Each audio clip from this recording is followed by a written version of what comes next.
पालकांनी घेतलेले निर्णय मुलांसाठी नेहमीच योग्य ठरतात. सर्व काही उद्ध्वस्त झाल्यावर मुलांना समजते. मग त्यातून काय फायदा होणार? पालकांच्या मनात कधीही मुलांबद्दल वाईट विचार नसतात.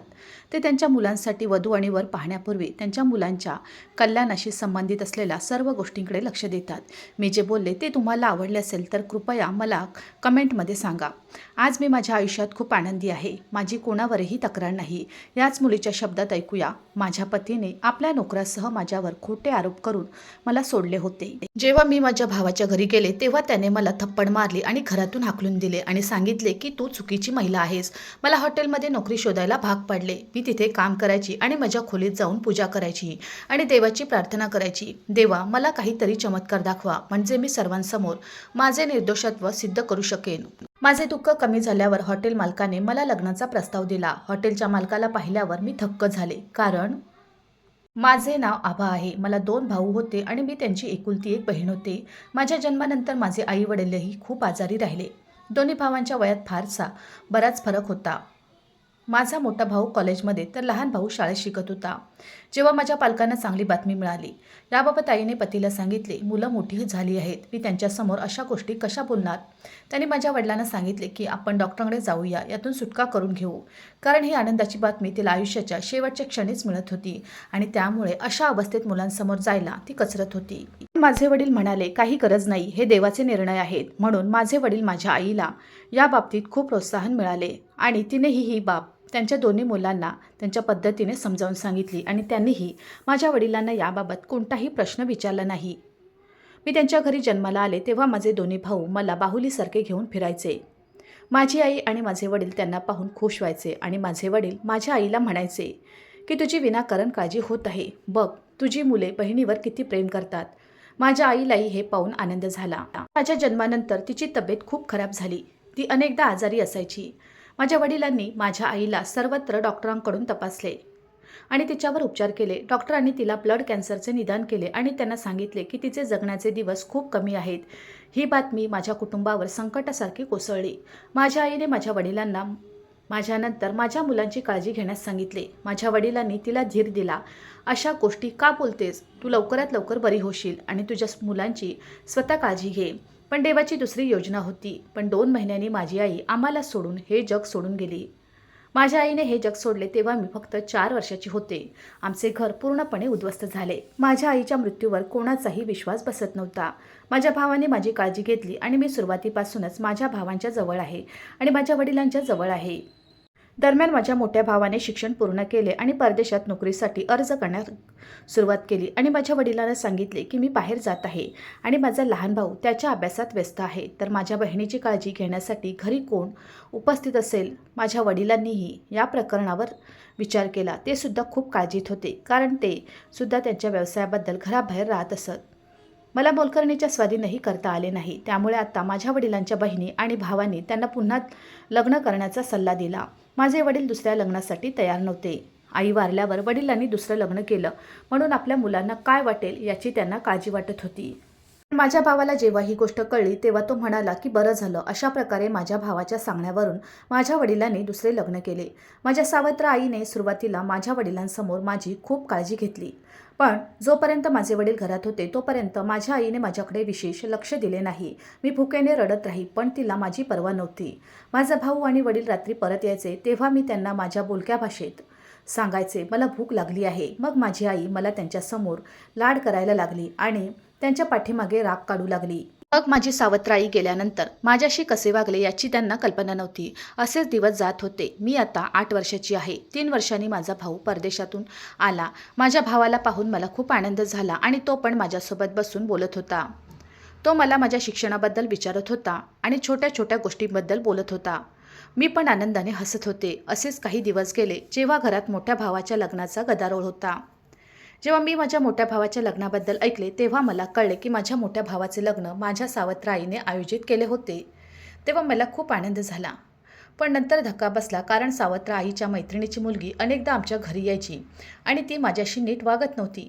मला माझ्या मोठ्या भावाला त्या मुलीशी लग्न करू नका असे सांगायचे होते, पण मी त्याला उघडपणे सांगू शकले नाही. ही गोष्ट मी मनात दाबून टाकली. अशा प्रकारे माझ्या मोठ्या भावाचे लग्न मोठ्या थाटामाटात पार पडले. माझ्या वडिलांनाही त्यांच्या मुलाच्या लग्नामुळे खूप आनंद झाला होता. माझ्या वडिलांनी माझ्या मोठ्या भावाला परदेशात जाऊ नका, तर त्यांचा कौटुंबिक व्यवसाय सांभाळ असे सांगितले होते. त्यामुळे भाऊ माझ्या वडिलांसोबत ऑफिसला जाऊ लागला. पूर्वी माझी सावत्राई माझ्याशी वाईट वागायची. आता तिच्या मैत्रिणीची मुलगीही तिला सामील झाली. एकदा मी माझ्या वडिलांना या लोकांबद्दल सांगण्याचा प्रयत्न केला, ते माझ्याशी कसे वागतात. पण माझ्या वडिलांनी माझ्या बोलण्याकडे लक्ष दिले नाही. हळूहळू त्यांचं वागणंही माझ्यासाठी विचित्र होऊ लागलं. माझा मोठा भाऊही त्यांच्या व्यवसायात व्यस्त होता आणि दोन्ही धाकटे भाऊही आपापल्या कामात व्यस्त होते. मी आधी एकटी होते आणि आताही एकटी झाले होते. जसजशी मी मोठी होत होते तसतसे माझ्या आत खूप जखमा होत्या. मी कोणाशीही उघडपणे बोलू शकत नव्हते. माझ्या वागण्यावर कुटुंबात अनेकदा चर्चा होऊ लागली. माझ्या सावत्राईवर माझी जबाबदारी टाकून माझे वडील स्वतंत्र झाले होते. हळूहळू माझी सावत्राई मला घरची कामे करायला लावू लागली आणि ती माझ्या भावांच्या अनुपस्थितीत मला हे काम करायला लावत असे. एकदा मी नकार देण्याचा प्रयत्न केला तेव्हा तिने मला धमकावले आणि त्यामुळे तिच्या रागाच्या भीतीने मी कामाला लागले. 10वी पास झाले होते आणि माझ्या भावाने मला सांगितले की तू कॉलेजमध्येही शिकू शकतेस. पण माझ्या वहिनी आणि सावत्राईने माझ्या भावाला सांगितले की तिला स्वतःहून पुढे शिक्षण घ्यायचे नाही. मोठ्या कष्टाने 10वी उत्तीर्ण झाले. तिचे कोणते मार्क्स आधी चांगले मिळत होते आणि आता ते आणखी कशात तरी उमलणार आणि हेही वास्तव होते. माझ्या शिक्षणाकडे कोणीच लक्ष दिले नाही. मला अभ्यासात चांगले गुण मिळाले नाहीत. त्यामुळे माझ्या भावानेही याकडे लक्ष दिले नाही आणि मी हळूहळू घरातील कामात मग्न झाले.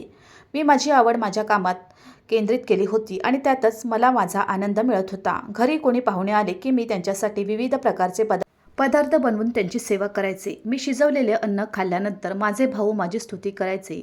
आता माझ्या दुसऱ्या भावाचे पण लग्न झाले होते. त्याची बायको पण खूप लट्ट होती आणि तिला खूप त्रास झाला होता. ती क्वचितच कोणाशीही बोलायची आणि बहुतेक तिच्या खोलीतच राहायची. किचनमध्ये जायची हिंमतही होत नव्हती. मोठी वहिनी अजूनही स्वतःसाठी आणि नवऱ्यासाठी काहीतरी तयार करायची. पण धाकटी वहिनी मला जे काही खायचं ते सांगायची.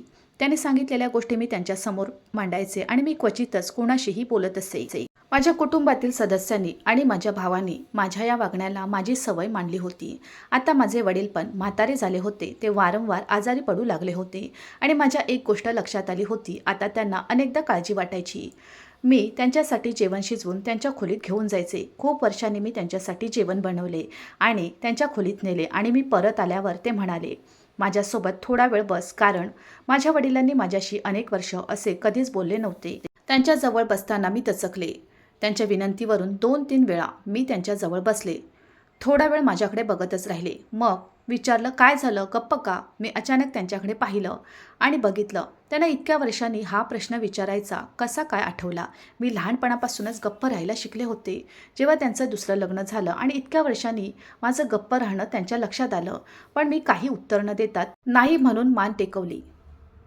काही वेळाने त्यांनी माझ्या डोक्यावर हात ठेवला आणि म्हणाले, मी तुझा बाप आहे. तुला कोणतीही अडचण असेल तर तू मला सांगू शकतेस. मला माहीत आहे की तुझे कुटुंब तुझ्याशी चांगले वागले नाही, पण मी प्रयत्न करेन. हे मी माझ्या घरच्यांना समजावून सांगू शकतो. अशा रीतीने काही वेळ बसून मी त्यांच्या खोलीतून बाहेर आले आणि दुसरा दिवस माझ्यासाठी परीक्षेचा होता.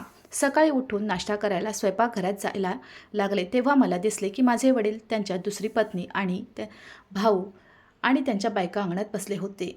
जेव्हा त्यांनी मला पाहिले आणि त्यांनी मला त्यांच्याजवळ बोलावले आणि मी सर्वांचे चेहरे पाहिले आणि मला वाटले की काहीतरी अनुचित प्रकार घडला आहे, कारण सर्वांचे चेहरे लटकलेले आणि रागाने भरलेले होते. माझे वडील म्हणाले, आज मी तुम्हा सर्वांना सांगत आहे की माझी मुलगी आभावर कोणीही आपली इच्छा लादणार नाही. तुम्हाला जर काही कामाची गरज असेल तर तुम्ही तुमचे काम स्वतः करा. ती या घरची मुलगी आहे, मोलकरीण नाही. पण तुम्ही लोकांनी तिला मोलकरीण मानले आहे. आणि त्यांनी माझ्या भावांनाही सांगितले की तुमच्या बहिणीसोबत इतके वर्ष हे सर्व होत आहे आणि तुमच्या बायका तिच्याशी कसे वागतात हे तुमच्या लक्षात आले नाही. मी माझे डोके झुकवून ठेवले, कारण मला माहीत होते की माझे वडील हे सांगून त्यांच्या खोलीत जातील, परंतु त्याचा माझ्यावर गंभीर परिणाम होईल. त्यानंतर माझी सावत्राई आणि माझ्या वहिनींची माझ्याशी असलेली वागणूक वाईट झाली. आता उघडे ठोमणे सुरू झाले होते. तू आमच्याबद्दल तुझ्या वडिलांच्या कानात काय कुजबुजलीस की त्यांनी सगळ्यांना एकत्र केले आणि प्रत्येकाच्या चुका मोजल्या. मी शांतपणे त्यांचं ऐकत राहिले. यासारखे वेळ निघून गेला. घरातील सदस्यांची वागणूक तशीच राहिली. माझ्या वडिलांना समजावून सांगण्याचा फारसा परिणाम कुटुंबावर झाला नाही. माझ्या मोठ्या भावाला आधीच 2 मुले होती आणि आता माझ्या वहिनी आणि भाऊ फक्त त्यांच्या मुलांवरच लक्ष केंद्रित करत होते. आता सगळ्यांचे माझ्याकडे लक्ष कमी झाले आहे एक गोष्ट चांगली म्हणजे आता माझ्या वडिलांना कळायला लागलं होतं. ते अनेकदा मला त्यांच्याकडे बोलावून तासनतास माझ्याशी बोलत असत. पूर्वी कधीही न पाहिलेले त्यांचे हे रूप पाहून मला आश्चर्य वाटले.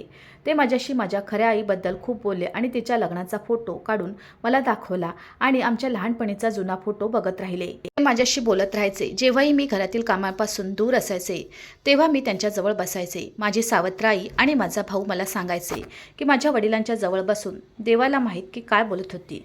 एके दिवशी माझ्या वडिलांनी मला सांगितले की माझा एक जुना मित्र मला भेटायला येत आहे, त्याच्यासाठी चांगले जेवण तयार कर. मी त्यांच्या सल्ल्याचे पालन केले आणि जेवण तयार केले आणि माझ्या वडिलांचे मित्र घरी आल्यावर माझ्या वडिलांनी मला आधी चहाची व्यवस्था करण्यास सांगितले. मी चहासोबत पकोडे पण तयार केले होते आणि ते सर्व एका ट्रेवर मांडून ड्रॉइंग रूममध्ये घेऊन गेले. एक अतिशय सामान्य माणूस माझ्या वडिलांसोबत बसून बोलत होता. मला पाहताच त्याने माझ्या वडिलांना विचारले की ही आभा आहे का? तर माझे वडील हो म्हणाले आणि मग त्यांनी सांगितले की ती खूप मोठी झाली आहे. ती 2.5-3 वर्षाची असताना मी तिला पाहिलं. तिला पाहिल्यानंतर मी ओळखू शकलो नाही. अशा प्रकारे माझे वडील आणि त्यांचे मित्र बराच वेळ बसून बोलत होते. जेवणाची वेळ झाली तेव्हा मी जेवण दिले. त्यांनी माझ्या जेवणाची खूप प्रशंसा केली. काही वेळ असेच बसून राहिल्यानंतर तो निघून गेला. ते गेल्यानंतर माझ्या वडिलांनी पुन्हा एकदा कुटुंबातील सदस्यांना एकत्र केले आणि सांगितले की मला तुमच्याशी खूप महत्त्वाच्या गोष्टीबद्दल बोलायचे आहे. आज पुन्हा अस्वस्थ झाले. आज ते पुन्हा काय बोलणार आहेत माहीत नाही. त्या दिवसाप्रमाणे पुन्हा कोणीतरी असे कृत्य करेल की माझे कुटुंबीय पुन्हा माझ्यापासून दुरावतील आणि मला टोमणे मारतील. पण त्यांचे म्हणणे ऐकून मला धक्काच बसला. ते म्हणाले की मी माझ्या मुलीचे लग्न करण्याचा निर्णय घेतला आहे. त्यांचे म्हणणे ऐकून मी डोळे मोठे करून वडिलांकडे आश्चर्याने पाहिले. काही वेळाने माझा मोठा भाऊ माझ्या वडिलांना म्हणाला, तुम्ही त्यांना न विचारताही एवढा मोठा निर्णय घेतला आहे. तेव्हा माझे वडील म्हणाले, आजच्या आधी तुम्ही याविषयी बोललात का किंवा त्याचा काही समाचार घेतला होता का? आता मी कोणाचा सल्ला घ्यावा? माझ्या मुलीने या घरात नोकरसारखे काम करत राहावे असे मला वाटत नाही. तिच्या भविष्याचाही निर्णय मी घेतो. माझ्या मोठ्या भावाने विचारले, आबाचे नाते कुठे निश्चित केले आहे? तर माझ्या वडिलांनी सांगितले की मी तिचे नाते माझ्या मित्राच्या मुलासोबत निश्चित केले आहे. अचानक पहाटे वडिलांना भेटायला आलेल्या त्यांच्या मित्राचा चेहरा माझ्या डोळ्यासमोर आला. माझी सावत्र आई आणि वहिनी लग्नाला तयार नव्हत्या, कारण माझ्यानंतर त्यांचे काम कोण करणार? अशा प्रकारे माझ्या वडिलांनी स्वतः माझे नाते ठरवले. घरच्यांनी त्या मुलाला एकदाही पाहिले नव्हते आणि मला माझ्या वडिलांचा निर्णय मान्य नव्हता, म्हणून मी शांतपणे त्यांच्या निर्णयापुढे डोके टेकवले. तब्बल 20 दिवसानंतर माझ्या वडिलांनी सांगितले की आबाचे लग्न आम्ही रविवारी निश्चित केले आहे आणि लग्न रविवारीच होणार आहे. ते लोक रविवारीच लग्नाच्या मिरवणुकीने येत आहेत. त्यामुळे लग्नासाठी मोजकेच लोक येत असल्याने लग्नाची सर्व व्यवस्था घरीच करण्यात आली होती. माझे कुटुंबीयही लग्नाच्या तयारीत व्यस्त होते. काही खास पाहुण्यांना आमंत्रित करा आणि लग्न अगदी साध्या पद्धतीने होणार होते. माझ्या सासरच्या मंडळीकडून फारसे लोक येत नव्हते, त्यामुळे वडिलांनी मोजक्याच पाहुण्यांना बोलावले होते. माझा विवाह रविवारी अत्यंत साधेपणाने पार पडला. माझ्या सासरच्या लोकांनी लग्नाचे दागिने आणले होते. मी तेच दागिने घातले होते. माझी सावत्र आई एकदाही माझ्याकडे आली नाही आणि तिने माझ्याशी लग्नाबद्दल बोलले नाही. मी फक्त माझ्या खोलीत उपस्थित होते. बाकी सर्वजण ड्रॉइंग रूममध्ये बसले होते. अचानक माझ्या खोलीचा दरवाजा उघडला आणि माझे वडील भाऊ खोलीत आले. माझ्या वडिलांनी माझ्या डोक्यावर हात ठेवला आणि ते म्हणाले, पूर्वी मी फक्त तुझ्या लग्नाचा निर्णय घेतला होता, पण आज मी तुझा निरोप घेतोय. जेव्हा त्यांनी हे शब्द बोलले तेव्हा मी लगेच माझ्या डोक्यावरून स्कार्फ उचलला आणि त्यांच्याकडे पाहिले. माझ्या डोळ्यात अश्रू आले आणि ते म्हणाले की काळजी करण्याची गरज नाही. तुझ्या भल्यासाठी मी हा निर्णय घेत आहे. ज्या मुलाशी तुझे लग्न झाले आहे तो परदेशात नोकरी करतो. त्याला काही दिवसांनी परत परदेशात जायचे आहे. त्यामुळे तुझ्या सासरच्या मंडळींना त्याने तुम्हाला सोबत घेऊन जावे असे वाटते, जेणेकरून तुम्ही दोघे पती पत्नी एकमेकांसोबत वेळ घालवू शकाल. अशा प्रकारे माझ्या वडिलांनी मोलकरणीला माझी बॅग तयार करण्यास सांगितले आणि मी माझ्या वडिलांना मिठी मारून रडत होते. रडत भावांना भेटून मी घर सोडून सासरी परत आली. रडतच राहिले, कारण आजपर्यंत मी कधीच घरापासून दूर गेले नव्हते.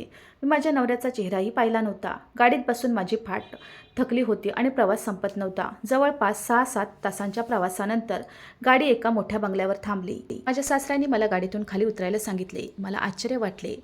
त्यांच्या घरात एकही स्त्री नव्हती जो मला घरात घेऊन जाईल. सासरे आणि नवऱ्याच्या मागे लागून मी घरात शिरले. माझ्या सासऱ्यांनी माझ्या नवऱ्याला मला त्यांच्या खोलीत घेऊन जाण्यास सांगितले. तेव्हा माझ्या नवऱ्याचे शब्द माझ्या कानावर गेले की तुम्ही तुमच्या इच्छेनुसार माझे लग्न केले आहे, त्यामुळे तिला तुमच्या खोलीत घेऊन जा. माझा तिच्याशी काही संबंध नाही. तुम्ही तिला तुमच्या खोलीचा रस्ता दाखवा. जेव्हा हे शब्द माझ्या कानावर पोचले तेव्हा माझे हृदय जणू अथांग डोहात पडल्यासारखे वाटले. त्यांच्या संमतीशिवाय हा विवाह झाला. माझ्या सासऱ्यांनी मला माझ्या खोलीचा रस्ता दाखवला. मला खोलीत दाखल करून घेतल्यानंतर ते परत गेले. ते म्हणाले, मी मोलकरणीबरोबर अन्न वगैरे पाठवतो. आणि अशात काही वेळाने मोलकरीण खोलीत आली. तिने मला जेवण वगैरे दिले आणि माझी कपड्यांची पिशवी ठेवली आणि माझ्याजवळ बसून विचारले, मॅडम, तुम्हाला आदिसाहेबांबद्दल माहिती नव्हती का? आदिसाहेबांना परदेशातील एक मुलगी आवडली आहे, जी मोठ्या साहेबांना अजिबात आवडत नाही. पण तुमची खूप फसवणूक झाली आहे. पण काळजी करू नका. मोठ्या साहेबांचे मन खूप चांगले आहे. ते तुमच्यावर कधीही अन्याय होऊ देणार नाहीत. खड्ड्यात पडल्यावर किंचाळल्यासारखं माझं मन वाटलं. मी त्या मोलकरणीला काहीच बोलले नाही. मग मोलकरीण निघून गेली. मी माझ्या नवऱ्याची वाट पाहत बराच वेळ बसून राहिले. पण माझा नवरा खोलीत आला नाही आणि मी प्रवासाने खूप थकले होते. त्यामुळे माझ्या आरामासाठी मी जड कपडे काढले आणि बदलले आणि झोपले. दुसऱ्या दिवशी सकाळी पूजेच्या वेळी माझे डोळे उघडले. पूजा करण्यासाठी बाहेर वरांड्यातल्या तुळशीच्या झाडाजवळ जाऊन सूर्यदेवाला जल अर्पण केले आणि मग खोलीत येऊन बसले. खोलीचा दरवाजा उघडला. मी वर पाहिलं तर माझ्या दारात एक देखणा माणूस उभा होता. मी माझ्या बसलेल्या स्थितीतून पटकन उठले.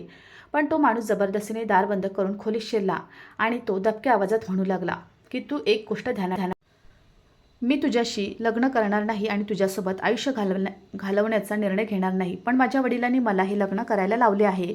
या लग्नाला माझी कोणतीही संमती नाही. असे बोलून त्याने माझे मन उडवले. मी त्याच्या बोलण्याला प्रतिसाद दिला नाही. शांतपणे ऐकत राहिले. अशातच काही वेळाने तो खोलीबाहेर गेला. बराच वेळ तसाच बसून राहिले. काही वेळाने माझे सासरे खोलीत आले. ते म्हणाले, माझ्या मुलाच्या वागण्याबद्दल मी तुझी माफी मागतो. खरं तर त्याला लग्न करायचं नव्हतं, पण मला त्याचे लग्न भारतात करायचे होते आणि त्यामुळेच तो आता रागावला आहे. पण बघू, नक्कीच बरं होईल. त्यांचं बोलणं ऐकून मी शांत झाले. हे प्रश्न माझ्या मनात निर्माण होत होते. जर माझ्या वडिलांना हे माहीत होते तर त्यांनी माझ्यासोबत एवढा मोठा गुन्हा का केला? माझे वडील मला 2 वेळचे जेवणसुद्धा देऊ शकत नव्हते आणि त्यांनी माझे लग्न झाल्यावर लगेचच मला निरोप दिला. या नरकात ढकलले. पण माझ्याकडे त्या प्रश्नाची उत्तरे नव्हती. अशा प्रकारे माझे पती आपले सामान वगैरे घेऊन त्याच दिवशी घरातून निघून गेले आणि मी हे शहर कायमचे सोडत आहे असे वडिलांना सांगून ते निघून गेले. माझ्या सासऱ्यांनी त्यांना थांबवण्याचा प्रयत्न केला, पण त्याने वडिलांचे एकही शब्द ऐकले नाही. माझे सासरे त्यांच्या मुलाला वारंवार सांगत होते की तुला नक्कीच पश्चाताप होईल. हिरा सोडून तू कुणाच्या मागे जातोस कुणास ठाऊक. तुझ्या वडिलांची इज्जत तू पायाखाली तुडवली आहेस. आता मी माझ्या मित्राला काय तोंड दाखवणार? आणि माझे सासरे माझी माफी मागत होते. मला त्यांची वारंवार माफी आवडली नाही. मी त्यांना म्हणाले, तुमचा दोष नाही, मला असे लाजू नका. माझ्या मुलाच्या वृत्तीबद्दल तुझ्या घरच्यांशी बोलू नकोस, नाहीतर ते खूप नाराज होतील, असे त्यांनी सांगितलं. मी माझ्या मित्राला कोणता चेहरा दाखवू? मी हताशपणे त्यांच्या मुलीचे नाते मागितले होते आणि जर त्याला हे कळले तर ते कधीही सहन करू शकणार नाही आणि मला कधीही माफ करणार नाही. अशा प्रकारे मी त्यांचा सल्ला स्वीकारला आणि मी दिवसातून 2दा माझ्या वडिलांशी बोलायचे. जेव्हा माझ्या वडिलांनी मला विचारले, तू तुझ्या घरी आनंदी आहेस का? मी हसून उत्तर दिले, मी आनंदी आहे. असाच वेळ जात होता. माझ्या सासरच्या घरी फक्त माझे सासरे होते. त्यांच्या पत्नीचे अनेक वर्षापूर्वी निधन झाले होते आणि त्यांना एकुलता एक मुलगा होता, ज्याच्याशी माझे लग्न झाले होते. याशिवाय सासरच्या घरात कोणतेही नाते नव्हते. त्यांच्या घरात नोकर होते, जे संपूर्ण घराची काळजी घेत होते. त्याने मला कोणतेही काम करू दिले नाही. दिवसभर फुकट बसून कंटाळा यायचा आणि मनोरंजनासाठी स्वयंपाकघरात गेले तर सासरे माझ्यावर रागवायचे. अशा रीतीने माझे सासरे म्हणाले की तू पुन्हा शिक्षण सुरू कर. बरं, आणि त्यांनी मला कॉलेजला प्रवेश मिळवून दिला. अशात मी पण व्यस्त झाले. मी दिवसा कॉलेजला जायची, कॉलेजमधून परत यायची आणि त्यांच्यासोबत जेवायची आणि संध्याकाळच्या जेवणात नोकरांना मदत करायची. अख्खा दिवस असाच निघून जायचा. अनेक वर्ष मी माझ्या माहेरच्या घरी गेले नव्हते किंवा माझ्या माहेरच्या घरी जावेसे वाटले नव्हते. एक दिवस अचानक मला बातमी मिळाली की माझे वडील हे जग सोडून गेले आहेत. आणि मग मी माझ्या सासरच्या मंडळींसोबत वडिलांना शेवटच्या भेटीसाठी आले होते. जेव्हा मी माझ्या आईवडिलांच्या घरी गेले तेव्हा मला कळले की माझ्या वडिलांना हृदयविकाराचा झटका आला आहे. त्यामुळे वेदना न सहन झाल्याने त्यांचे निधन झाले. अशा रीतीने मी तिथे काही दिवस राहू शकले. तेव्हा माझ्या सासऱ्यांनी मला सांगितले की तुला अजून काही दिवस तिथे राहायचे असेल तर तू जाऊ शकतेस, पण मी नाही म्हणाले. असाच भाऊ भेटला. मी सासरच्या मंडळीसोबत माहेरी आली होती. मी परत आल्यावर माझे मन खूप दुःखी होते, कारण माझ्या आईवडिलांच्या घरी फक्त माझे वडील होते, ज्यांनी माझ्यावर प्रेम केले. ते हे जग सोडून गेले. माझे सासरे मला खूप प्रोत्साहन द्यायचे. अशा प्रकारे मी पुन्हा माझ्या अभ्यासात व्यस्त झाले. असेच बरेच महिने गेले. एके दिवशी मी कॉलेजमधून परत आले तेव्हा खोलीतून एका माणसाचा आवाज येत होता. मी त्याच्या खोलीचा दरवाजा उघडला, खोलीत पाहिले आणि माझे पती उपस्थित असल्याचे पाहिले. नवऱ्याला पाहून मला आश्चर्य वाटले. मी पुन्हा या घरात येणार नाही किंवा पाऊल ठेवणार नाही असे सांगून निघून गेले होते. आता तो या घरात काय करत होता त्याने माझ्याकडे वळून पाहिले. मी खाली पाहिले. मी त्या खोलीतून बाहेर पडून ती खोलीत आली. माझ्या हृदयाचे ठोके माझ्या नियंत्रणात नव्हते. त्या दिवशी माझ्या सासऱ्याने मला सांगितले की त्यांना त्यांच्या जमिनी पाहण्यासाठी गावी जायचे आहे आणि 4-5 दिवसांनी ते गावावरून परत येतील. त्यांच्या अशा जाण्याला मी आक्षेप घेतला. मी घरी एकटी कशी राहणार? म्हणून ते म्हणाले की मी लवकरच परत येईन. तुला काळजी करण्याची गरज नाही. काही दिवसापूर्वी त्यांनी घरात नवीन नोकर ठेवला होता. तो घरातील सामान आणि इतर आवश्यक वस्तू आणत असे. पण तो सेवक अजिबात सेवक दिसत नव्हता. तो माणूस खूप हुशार होता. माझे सासरे म्हणाले की तुला काही हवे असेल तर तू त्याला बोलावू शकतेस. तो तुझ्यासाठी जेवण घेऊन येईल. अशा प्रकारे सासरे गावी गेले. मी कॉलेजवरून परत आले आणि किचनमध्ये जेवण बनवत होते. माझे पती ऑफिसला गेले होते आणि नोकर सामान ठेवण्यासाठी स्वयंपाकघरात आला. तो म्हणाला, मॅडम तुम्हाला आणखी काही गोष्टी ऑर्डर करायच्या असतील तर तुम्ही मला सांगू शकता. मी त्याला म्हणाले, नाही, काही गरज नाही. या दरम्यान माझे पती अचानक घरी आले आणि स्वयंपाकघराच्या दारात उभे राहिले. तो म्हणाला की तुम्ही इतकी वर्ष हा रंग साजरा करत आहात. मी माझ्या नवऱ्याकडे पाहिलं. तो किती हास्यास्पद बोलत होता. त्याला माझ्याबद्दल काय माहीत? तो माझ्याशी कधी बोललाही नव्हता. आज तो अचानक माझ्यावर ताबा मिळवून मला शिवीगाळ करत होता आणि मग तो त्या नोकराला ढकलायला लागला. तू या घरच्या बाईवर लक्ष ठेव. या घरातून हरवून जा. यानंतर माझा नवरा माझ्याकडे वळून म्हणाला, तुझे त्याच्यासोबत अफेअर होते. तू त्याच्याशी काय बोलत होतीस? तर मी म्हणाले की मी याबद्दल बोलत नाही. वडिलांनी त्याला नवीन नोकर म्हणून कामावर ठेवले आहे आणि त्याने स्वयंपाकघरातील सर्व सामान आणले होते आणि मला आणखी काही हवे असल्यास सांगण्यास सांगत होते. आजपर्यंत मी कोणाही अनोळखी व्यक्तीशी बोलले नाही, वर पाहिलेले नाही आणि तुम्ही माझ्यावर कसले आरोप करत आहात याची लाज वाटून मी माझे संपूर्ण आयुष्य व्यतीत केले आहे. माझा नवरा माझ्या तोंडावर चापट मारून म्हणाला, मला आधी तुझ्याशी लग्न करायचे नव्हते. आता मी तुला माझ्या लग्नातून मुक्त करतो. मी माझ्या पतीला खूप विनंती करू लागले. जर त्याला त्याचे आयुष्य माझ्यासोबत घालवायचे नसेल तर त्याने करावे. परंतु त्याने मला सोडून जाऊ नये किंवा मला या घरातून हाकलून देऊ नये. अन्यथा माझे कुटुंबीय मला दोष देतील. पण माझ्या पतीने माझे काही ऐकले नाही आणि मला घराबाहेर ढकलले. मी त्याला खूप विनंती करत राहिले, सासरे परत येऊ दे. पण त्यांनी एकही गोष्ट ऐकली नाही आणि दरवाजा बंद केला. मला वाटले की आता मी वाचणार नाही आणि मला कोणाचाही आधार नव्हता. कारण मी इथे कोणाला ओळखत नाही आणि मला इथले मार्ग माहीत नव्हते. ड्रायव्हरसोबत कॉलेजला जायचे आणि ड्रायव्हरसोबतच परत यायचे. बराच वेळ मी अशीच रस्त्याने चालत राहिली. मी एका गाडीला ठोकणे थोडक्यात टाळले आणि त्या गाडीतून एक महिला बाहेर आली. तिने मला विचारले, तुझे मन कुठे आहे? तू रस्त्याच्या मधोमध चालली आहेस. मी त्या बाईकडे बघू लागले तर ती बाई मला म्हणाली, तुला बरं वाटत आहे का? ती हे शब्द बोलत असतानाच मला डोकं फिरल्यासारखं वाटलं आणि मी खाली पडले. त्या महिलेने मला आधार दिला आणि दवाखान्यात नेले. काही तासांच्या उपचारानंतर हॉस्पिटलने मला सोडले. त्या महिलेने मला माझ्या घराचा पत्ता विचारला, पण मी तिला सांगितले की माझे कोणतेही घर नाही. माझ्या पतीने मला सोडले आहे, मला घरातून हाकलून दिले आहे. महिलेने सांगितले की येथे मुलींचे वसतिगृह आहे, मी तुला तेथे सोडते. अशा प्रकारे ती मला हॉस्टेलमध्ये घेऊन गेली. तिथे माझ्या राहण्याची व्यवस्था करण्यात आली. त्यानंतर मी तिथे राहू लागले. मला तिथे राहून 1 महिना झाला होता. ना मी माझ्या घरच्यांशी बोलले, ना मी माझ्या सासऱ्यांशी बोलण्याचा प्रयत्न केला.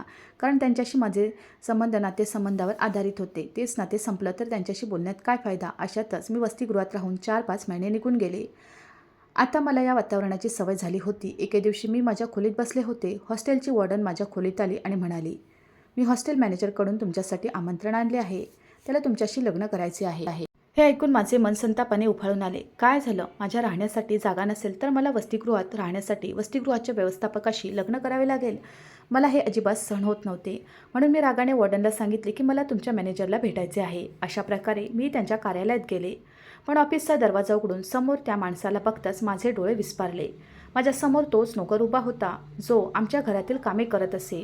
मला आश्चर्य वाटले. तो आमच्या घरी नोकर म्हणून काम करत होता आणि इथे तो सूट बूट घालून मॅनेजर पदावर काम करत होता. मी त्याला विचारले की तू इथे काय करतो आहेस? आणि तो म्हणाला, बस मी तुला सर्व काही सांगतो. तो मला सगळा प्रकार सांगू लागला. त्यांच्या मुलाशी तुझे लग्न झाल्यापासून तुझे सासरे मला अनेक वर्षापासून ओळखत होते. पण त्यांच्या मुलाला हे लग्न मान्य नव्हते. त्याला तुझ्यावर झालेल्या अन्यायाची भरपाई करायची होती. पण तुझ्या सासऱ्याच्या मंडळीने तुझी जबाबदारी न घेतल्याने खूप नाराज होते आणि त्यासाठी त्यांना तुझं लग्न दुसरीकडे करायचं होतं. कारण तुझ्या आईवडिलांनी तुझ्याकडे लक्ष वळवले होते. तुम्ही माझ्याकडे जवळून पाहावे आणि माझे परीक्षण करावे अशी माझी इच्छा होती. मग निर्णय घ्या. म्हणूनच मी तुमच्या घरी नोकर म्हणून आलो. पण काही वेळ घालवण्याआधीच तुझा नवरा तुला सोडून गेला. मलाही घरातून हाकलून दिले होते, पण मी तुझ्या मागे लागलो आणि इथे आलो आणि मी या हॉस्टेलमध्ये मॅनेजर म्हणून काम करतो आणि मी त्या बाईला तुला इथे आणायला सांगितले. जेव्हा मी त्या मॅनेजरचे म्हणणे ऐकले तेव्हा मला खूप आश्चर्य वाटले की एक माझा नवरा होता ज्याने माझ्यावर संशय घेतला आणि माझा इतका अपमान केला आणि दुसरा हा अनोळखी व्यक्ती ज्याने माझ्यावर इतका विश्वास ठेवला आणि माझी काळजी घेतली. अशातच त्यांच्या ऑफिसचा दरवाजा उघडला आणि मी डोकं वळवलं तर तिथे माझे सासरे उभे असलेले दिसले. मी त्यांच्याकडे पाहिले आणि माझ्या डोळ्यात पाणी आले. त्यांच्याही डोळ्यात अश्रू आले. ते म्हणाले, तू इथे हजर असणार हे मला माहीत होतं, पण तू तुझ्या दुःखात आहेस म्हणून तुझ्याशी बोलू शकलो नाही. मला माझ्या मुलाच्या वागण्याची खूप लाज वाटते. मी तुझी माफी मागतो. ना मी त्या दिवशी गावाला गेलो असतो, ना तुझ्यासोबत हे सर्व घडले असते. तर माझे सासरे म्हणाले, मी तुझ्यासाठी ठरवले आहे. आता तू हे निवडू शकतेस किंवा तू एकटी राहू शकतेस. मी बाप म्हणून तुझ्या डोक्यावर हात ठेवीन. तू हो म्हणशील तर मी तुझं लग्नही या मुलाशी करून देईन. तू तुझ्या आयुष्यात सुखी राहा. माझ्या सासऱ्यांनी त्या मॅनेजरशी असंच केलं. माझे लग्न झाले आणि माझ्या दुसऱ्या पतीने माझी सर्व प्रकारे काळजी घेतली. माझ्या सर्व जखमा भरण्याचा प्रयत्न करत राहिला. मला माझ्या भावावरही खूप राग आला होता, कारण मी आयुष्यभर अनुभवले होते. त्याने एकदाही मागे वळून माझी तब्येत विचारली नाही, मी कोणत्या स्थितीत आहे. पण मी माझ्या नवऱ्यासोबत एकदा माझ्या माहेरच्या घरी गेले होते. मग मी माझ्यासोबत घडलेल्या सर्व गोष्टी सांगितल्या. माझे बोलणे ऐकून भावालाही खूप लाज वाटली. त्याच्या वागण्याबद्दल त्याने माझी माफी मागितली. त्यांनी मला सांगितले की आता मी या घरात राहावे, पण मी त्यांचे ऐकण्यास नकार दिला आणि मी म्हणाले, मी फक्त हे सांगण्यासाठी आले आहे की मी माझ्या वडिलांचा निर्णय स्वीकारला आणि या निर्णयाने माझ्या आयुष्यात भूकंप निर्माण केला. परंतु आज मी माझ्या आयुष्यात पुन्हा एक पाऊल पुढे टाकले आहे आणि मी माझ्या पतीसोबत हे जीवन आनंदाने घालवण्याचा प्रयत्न करत आहे. तुम्हीच सांगा, सासऱ्यांची आज्ञा मानून त्या मुलाशी लग्न करून मी बरोबर की चूक केलं? माझा पहिला नवरा, ती परदेशी मुलगी त्याच्याशी लग्न करू शकली नाही, कारण त्या मुलीचे आधीच लग्न झाले होते. आता त्या मुलीच्या दुःखात तो इथे भारतात येऊन दारू पितो आणि त्याच दुःखात राहतो. त्याला पाहून त्याचे वडील चिडतात. ते त्याला सांगतात आणि म्हणतात की तू हिरा नाकारला आहेस, आता तू धुळीसारखा राहशील. आता त्याला आपल्या कृत्याची लाज वाटली आणि त्याने वडिलांची माफी मागितली. पण त्याचे वडील त्याला कधीही माफ करणार नाहीत. तेही मला फोन करत राहतात. मी माझ्या पतीसोबत त्यांना भेटायला जाते.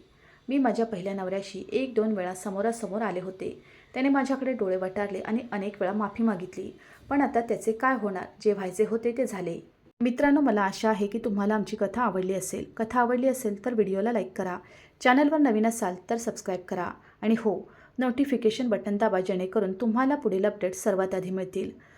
तुमचा मौल्यवान वेळ कथा ऐकण्यासाठी दिल्याबद्दल धन्यवाद. पुन्हा भेटू अशाच एका नवीन कथेसोबत.